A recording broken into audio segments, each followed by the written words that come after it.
What if you could turn one idea into a real brand using nothing but AI, tools, and time?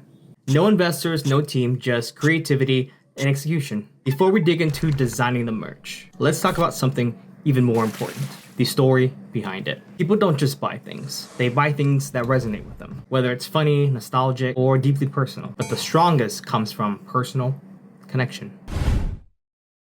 I recently launched a community called DIY or Die, artists and creators that use AI. It's for anyone who's ever felt the need to get something out. It's just that urge that says, if I don't make this, if I don't build up myself, I might as well die trying. That's the heartbeat of DIY or Die.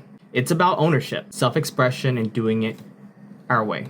To kick off my group, I wanted a symbol, something that people could wear that says, we're in this together. And that's exactly the story behind this hoodie.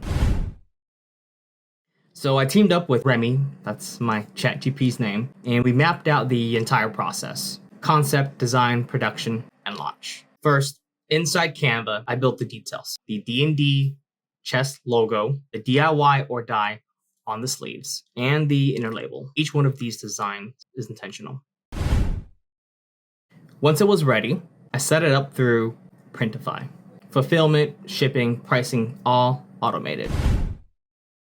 But once again, what mattered most wasn't the tech, it's the meaning behind it. Showing that any creator can build something tangible from nothing. Because that's what this community stands for. Not perfection, but participation. So, if this is your first time here, welcome. This is DIY or Die. Build it, drop it, own it. A movement for creators who build their own way. Stick around, I'll break down the rest of this tutorial with part 2 utilizing Etsy and building our product from beginning to marketing, everything.